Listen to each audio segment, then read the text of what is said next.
Welcome to Cupid's Logic, where love meets predictive intelligence.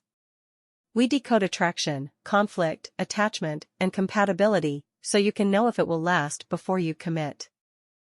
It is 9:40 at night. One of you is still answering work messages. The other is trying to get a parent to an appointment. The car has started making a noise you cannot afford. Neither of you has slept well in days. Nobody stopped loving anybody, but suddenly you are not acting like partners. You are acting like opponents. Are you ready for the truth? A relationship can have real love and still lack the capacity to carry pressure. Welcome to Cupid's Logic. I am your host, Craig Pruitt, and today we are diving into the question behind that moment. Can your relationship carry a hard season? Not a dramatic fantasy, an ordinary hard season. A demanding month at work, a family obligation, a health concern, money getting tight, a move, a new baby, or a career change that leaves both of you running on fumes. When life is generous, compatibility can feel obvious. There is enough time for a thoughtful conversation, enough money for the unexpected expense, and enough energy to be patient. But life is not always generous. Do not judge a relationship only by how it feels when there is plenty. Judge it by how the two of you make decisions when there is not enough. That is the idea behind what I call the capacity forecast.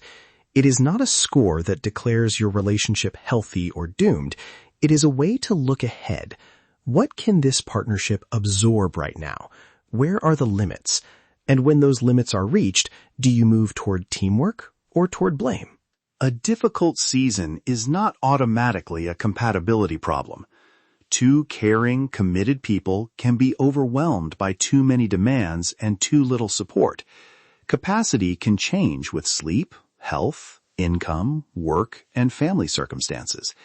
Compatibility is the deeper question of whether your needs, values, personalities, communication patterns, and future direction can work together over time.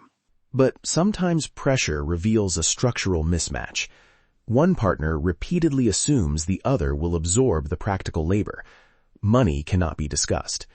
Caregiving is treated as one person's problem.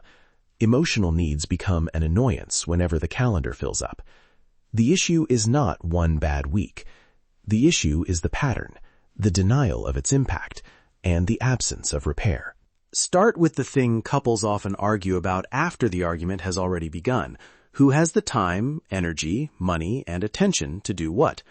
On easy days, you may not need to discuss that budget because it feels like there is enough. Under pressure, there is not. Who makes the appointment? Who cooks? Who takes the extra shift? Who notices that the bills are due, the groceries are gone, or the child needs a new form signed? That invisible work matters. If your partner has to manage the task and manage you, they are carrying two jobs. Fairness does not always mean an exact 50-50 split. Sometimes one person has more capacity for a while.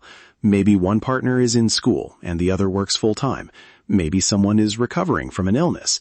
Fairness means the arrangement is visible, discussed, and revisited. It cannot mean that one person quietly becomes the permanent emergency system. I can relate to how easy it is to miss that invisible labor. The task people see is usually not the task that drains you. It is remembering the task, anticipating the problem, and wondering whether you will have to ask again. Be honest with yourself. Are you both designing a system together, or is one person waiting to be assigned a responsibility? And then there is the way you talk when the tank is empty. Fatigue shrinks patience. Fear narrows attention. Financial pressure can make a simple question sound like an accusation. A tired person might say, "I am overwhelmed. Can you handle the call tonight?" The other might answer, "I can do that, but I cannot also manage the bills. What can wait?" That is not glamorous communication. It is useful communication. It turns a vague disappointment into a clear request. Then the request becomes a shared decision. When the tank is empty, criticism often replaces a request. Withdrawal replaces negotiation, and then the scorekeeping starts. One person remembers every sacrifice. The other remembers every complaint. If that happens once, it may simply be a bad day. If it happens again and again without acknowledgement or repair, it becomes information. The question is not, do we ever struggle when we are stressed? Of course you might. Ask, can we come back to the problem after the first reaction? Can you apologize without attaching a defense? Can you say what happened inside you without turning your partner into a character flaw? Can you make a new plan when the old plan no longer fits? Repair is capacity, not perfection. Repair. The ability to return, understand the impact, and try a better approach gives pressure somewhere to go besides the relationship itself. But even good logistics are not enough if the relationship disappears. Picture two legitimate problems arriving at the same time. One partner has an intense work deadline. The other has a family obligation that cannot be postponed. There is no solution that gives both people unlimited time. So what happens next? A couple building capacity might say, here is what is happening for me. Here is what I can realistically do. What can we delay, delegate, or simplify? Maybe they ask a trusted person for practical help. Maybe they protect 10 quiet minutes together. 10 minutes does not solve the crisis. It does something else. It reminds two overwhelmed people that they are still on the same side. A capacity gap can sound like a contest instead. Whose problem matters more? Who has sacrificed more? Who is allowed to be tired? A reason may explain the pattern without making the pattern harmless. Current capacity is shaped by circumstances and support, but impact still matters. You can explore this before making a major commitment. Choose one realistic hard season, not a frightening fantasy. Maybe one of you is studying while the other works full-time. Maybe a parent needs regular support. Maybe income drops for 6 months. Maybe one partner travels and the other manages more of the home. Then try an actual conversation. Say, I may be in school next year and you may be working full-time. What changes at home? If your partner says, we will figure it out, ask one more question. What does figuring it out actually look like on a Tuesday night? Who cooks? Who handles appointments? What gets paused? Who do you call for help? Listen to the process, not just the answer. Does your partner become curious about your reality? Can they imagine adjusting their own expectations? Do they believe support should be mutual, even when the contributions are different? And can you disagree while staying respectful? Be honest with yourself. Are you trying to understand your partner, or are you building a case against them? This pressure test is not an interrogation. It is a planning conversation. You are looking for the ability to plan together, revise together, and protect emotional safety when reality changes the plan.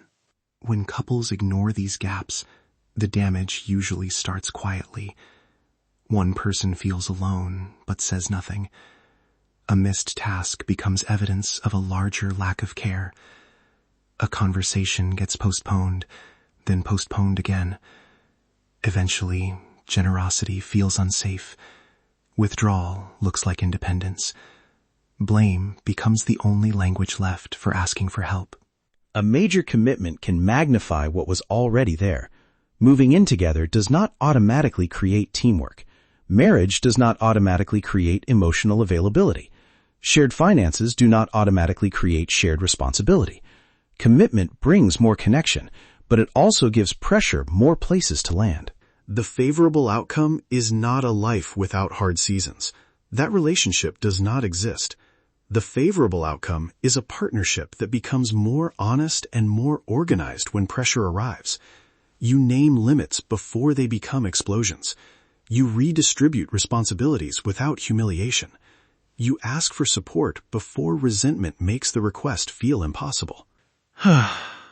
So this week, choose one hard season that may realistically come next.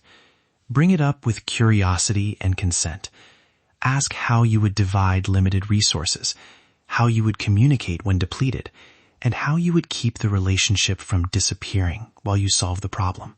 One difficult moment is not a final diagnosis. Look across time. Look for willingness to learn. Look for repair. A relationship can have limited capacity today and build more capacity through clearer expectations, stronger support, and emotional honesty. But you cannot improve a pattern you refuse to see.